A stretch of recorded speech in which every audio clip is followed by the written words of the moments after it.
RTI Live News. Ask for right. Mini పాల్ tanker బోల్తా పడింది. బకెట్లతో పాలు తీసుకువెళ్తున్నారు స్థానికులు.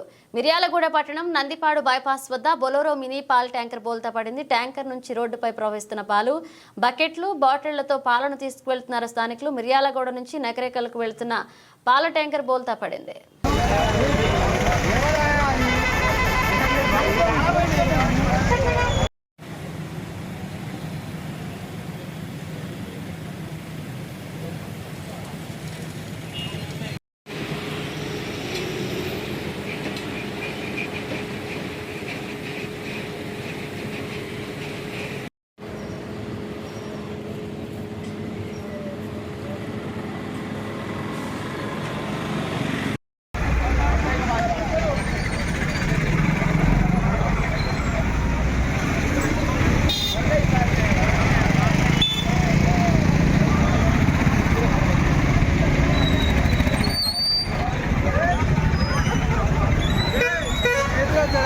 పట్టిన పట్టి